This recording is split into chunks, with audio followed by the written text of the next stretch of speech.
Hey guys, Ash here in Raid Shadow Legends, and court is in session. That's right, I am your defense attorney defending some of the worst champions in the game. We've already brought you Drockle the Gaunt, we've brought you Pixneal, and now we're tackling perhaps one of the very worst offenders in Raid.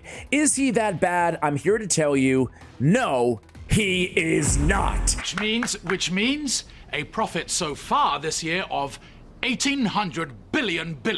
Splendid! So this comment, Malk says Nobel. I just pulled Nobel recently. It doesn't seem like there's a worse Lego than that. Maybe you could do a guide on Nobel. I have no use for him. Let's take a look at Nobel. All right, guys, Nobel. Is he really the worst legendary inside the entire game? He is a Shadowkin Force Affinity damage dealer, attack-based champion. Look at these reviews. Oh, baby. Oh, they're tough. They're tough to even look at. Is he really this bad? I submit to you that he is not this bad. Is he one of the best legendaries in the game? Of course not. But can you get any use case, any utility out of this champion besides empowering ninja? Because of course he is the ninja empowerment champion in this game. Now, I'm not gonna lie, guys, that's what I used my first Nobel for, to just empower ninja. That's also what I used my second Nobel for. But then one day I pulled my third Nobel, and they actually buffed him like around the same time that I pulled my third Nobel, and I thought to myself, damn it, I'm gonna build him and see how bad this dude really is. Let's take a look at his kit right now. I want to take a quick look at the buff, his multipliers, and let's take him into battle, right? So on the A1, Smell Fear attacks one enemy, has a 50% chance of decreasing the duration of 2 random buffs on the target by 1 turn. That's polymorph proof, which is nice. If the target's under a fear or true fear, it changes to a 75% when booked, instead of decreasing all the target's buff by 1 turn instead of just 2. Okay, not a bad A1, not a great A1, but serviceable. On the A2, Harbinger attacks one enemy, will ignore 30% of the target's defense, fills his champion's turn meter by 25% after the attack. If the target is under fear or true fear debuff, decreases the cooldown of the A3 by 1 turn. The only thing you need to know about this ability is it can smack pretty hard. It ignores 30% of the target's defense after all, and it's a 2-turn cooldown when booked. So ignore 30% target's defense with a turn meter fill of 25% on a 2-turn cooldown is actually pretty powerful. On the A3, Dismay is a 3-turn cooldown. Keep in mind, though, we can reduce the cooldown vis-a-vis the A2. So we can essentially go A3, A2, and then swap back potentially to A3 if everything goes right, especially with that turn meter fill. We can kind of alternate between the A2 and the A3. On the A3, and the reason why is because of this, has a 100% chance of decreasing the target's turn meter by 50%. If there are any enemies under fear or true fear debuffs, will also fill this champion's turn meter equal to the amount the enemies lose. So what we can do now, let's just talk about best case scenario, to talk about the possibilities with Nobel, right? We go in there against, we set him up with a true fear or a fear, right? We're going to be using a bunch of different fear and true fear champions, Harvest Jack, Yoshi the Drunkard, Mashalt, a bunch more too, right, in today's video. I actually like fear and true fear. It's just not meta, but someday, mark my words, right now, April 2024, I'm calling it right now, someday there's going to be a need in this game for fear and true fear. There's going to be some clan boss or whatever the heck, some dungeon boss that we're going to need this. And how do you know this one? I just feel it. Maybe a new Cursed City boss. I don't know.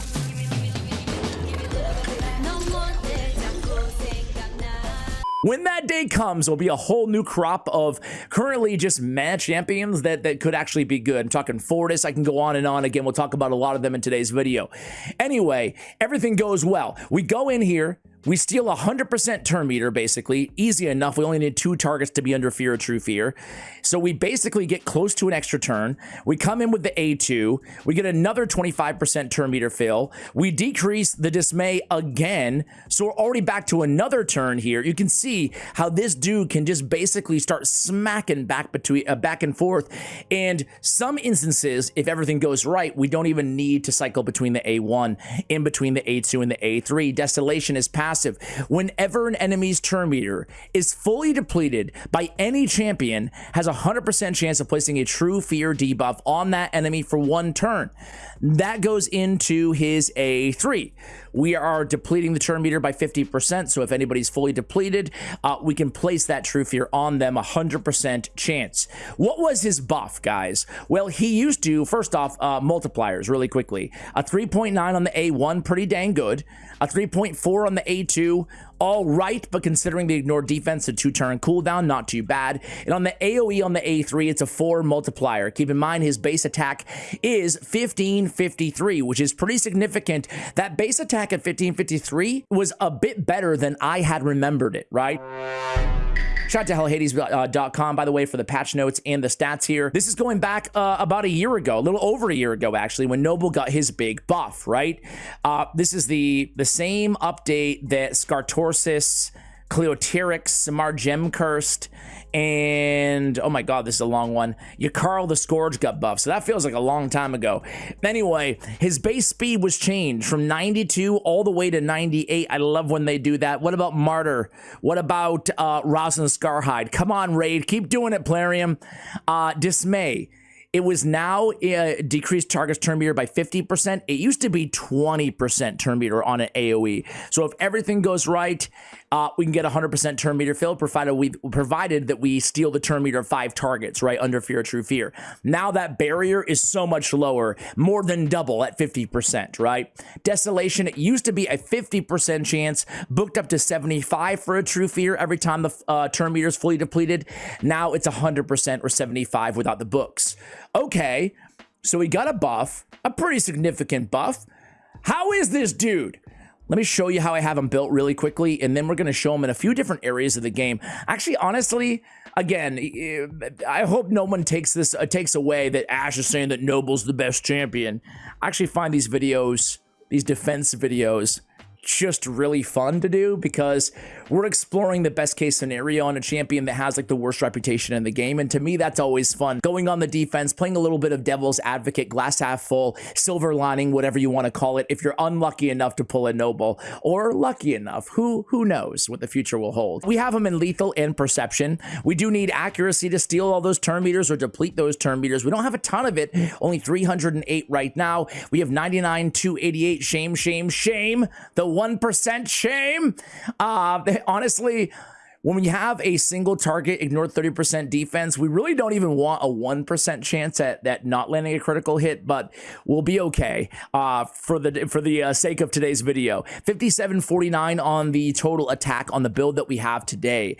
So we have on the banner attack, on a crit damage with crit damage ascension on the amulet. We have a defense and some HP, but a really juicy 26% attack on the substats there on that ring.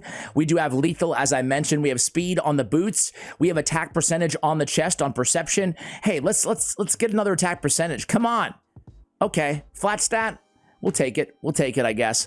Add a little bit extra attack there. But obviously his damage does scale off attack, so we want as much as we can get here. We have crit damage on the gauntlets, and the rest is, yeah, whatever, right? So we have him decently fast here. We do have Soul Reap on him. I would say that if you want to mess around, have some fun with him in the arena, I would probably run him probably in Polymorph instead of... Actually, let's just make the change. I would run him in Polymorph because it's too strong right now. I mean, I don't need to make this a polymorph video. You guys get the point here. But yeah, even nukers, especially nukers that you're building with a little bit of accuracy, still should probably go polymorph on these champions. That's how strong it is, unless you have like a 6-star, right? Anyway, we come down to offense. We land at Helm Smasher. We go down the support tree, pick up a little bit of extra accuracy, and we end with Spirit Haste. Is there no need at all to have Master Hexer? Well, of course there is. No, there's not. Wait, does he have anything other than fears? No, and no. So yeah, there's no reason to have either Master Hexer or Sniper. We can't extend the duration of True Fear or Fears, obviously, nor is there anything that's not 100% land in his kit for Sniper, so that's why we went down with Spirit Haste.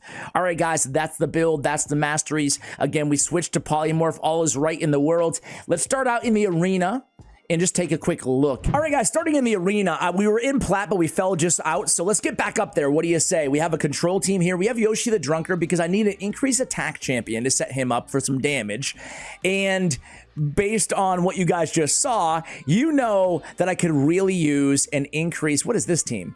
I could really use an increased accuracy champion yeah, as well, because, well, you saw our accuracy was only 300 or whatever. So it's going to work out really well to have him on the squad here. So I'm going to just A1 here on Armand's. You can see already, though, I mean, this is beautiful, right? We have everybody stunned. We have fears. We have true fears. Let's go in with dismay, right? Keep in mind, dismay is going to steal all that turn meter back, right?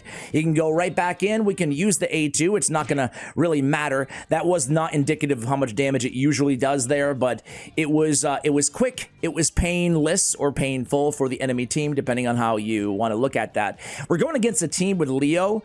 Leo, I will say, is very good right now for a couple reasons. Number one, Leo, I get choked up when I talk about Leo, man. So number one, Leo is actually very good because he can't be stunned by Armand's, and Armand's is absolutely everywhere right now. Don't need to tell you guys that. So when he has that A2 off cooldown, he can't be stunned, which is fantastic. You can see he's immune right here. So it forces us to come back in and turn him, excuse me, into a sheep there. All right, now let's let Nobel come in here. And they do cleanse, so now we're going to go ahead and go in again with the dismay. We're not going to be able to steal that turn meter. We still do a decent amount of damage, though, right?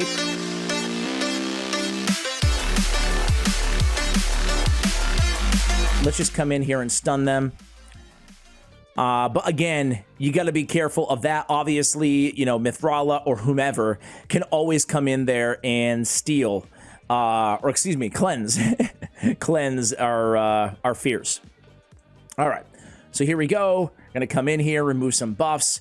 We're gonna do, you know, let's just obviously pop off Arbiter, 160k on the A2. Again, you're not gonna be disappointed with this damage. Obviously, anybody with debuffs in this game, you know, he has it on his passive. We're back to plat, so let's actually, we're good. Let's go against oh my god, Star Sage, Taurus, Marichka, Siffy, I think we're gonna be all right here, though. We'll see, we'll see. Yeah, you almost overreacted to something. But anyway, as I was saying, Polymorph is gonna be an issue, right? Even with his passive, it's gonna be annoying. They go first. I still think I want the buffs here, even though we're not going to be able to land the Fear or True Fear. Let's go ahead and just come in there. They have two super strong revivers, so there's not much we can do here. Star Sage switches sides, block active skills, and we're pretty much toast here. Okay, so maybe we bit off a little bit more than we can chew there. I was hoping that we would go first, and we didn't. Be right back on the next. Actually, I don't even need to cut here. I can just keep it going. Let's go against a little bit of a tankier squad here. One more shot. I want him to be able to, I don't know, get another A2 or two off against you guys. Because things have, with all the stone skin, I mean, this is the state of the game. Look at this, right? I mean, yeah, that's always fun, right? We're going to metamorph, try to remove some of this stone skin. Because we really need, okay, we do a good job. We need to land a stun or something. And then let Yoshi come in there and put some fears and true fears. But you're already seeing, right? The turn meters go down and him apply those fears off the passive. Let's come in here, battle toast. Now we can come in, steal all that turn meter right away. And again, you're seeing like pretty good damage as well, in addition to the turn meter steal. Now we'll get a chance to A2 and kill UDK. Again, 80k, that's with no debuffs. With the A2 on a 2-turn cooldown, right? We're already almost back to it again. And keep in mind, he had the 25% turn meter fill. So this team is nice and fast. He's got a little bit, he reminds me a little bit of a Genzen, right? Because he has so much turn meter steal and or like basically manipulation, right, is what he's got. So you saw him in the arena. He can definitely do some damage. Is he going to be like the best arena nuker in the world? No, but you can absolutely use him to kind of climb to plat for the first time, or of course speed farm your Great Hall. The more fear on the team, Harvest Jack, whatever, like the better. Speaking of Harvest Jack, I want to do a quick Doom Tower run. I do want to show you him with Mashal because it's nasty stuff, right? But I YouTube searched Doom Tower hard. Everybody, the number one result is always going to be the number one autofill is this wave, 94 of hard. So I put Fortis, Cardial, Noble, Yoshi, and Harvest Jack all together, full auto. I want to do a quick damage check. Fortis and Noble, right?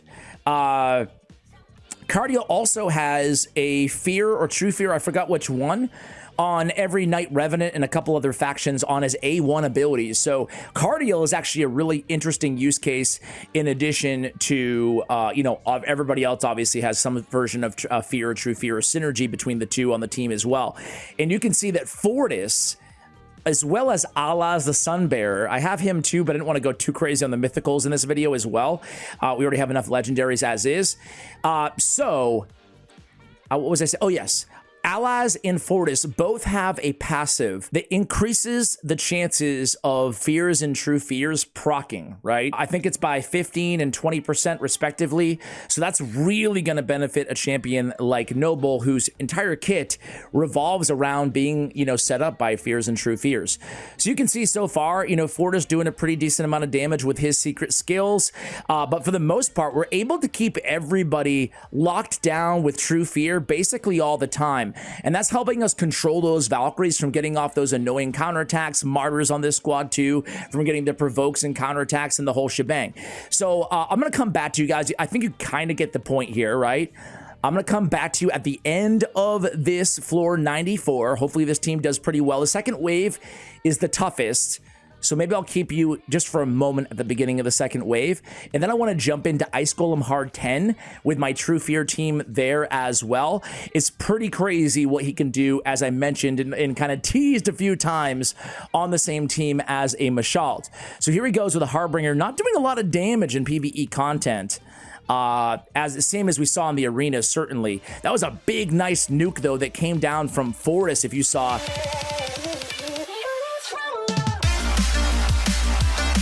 Doing a pretty good job here on the second wave, if I do say so myself. I'll come back at you guys when this is over. We'll transition over to Ice Golem. All right, guys, we are just about to wrap up, and let me tell you, Fortis is absolutely going to get all the damage here because he had some nasty stars, or Astral Terrors, excuse me, a secret skill. So Fortis comes in with 1.5 milli damage, and then Noble kind of carrying things off with 540 and a heck of a lot of control in his kit. All right, let me go ahead and show you that team of, let's see, Ice Golem Hard 10.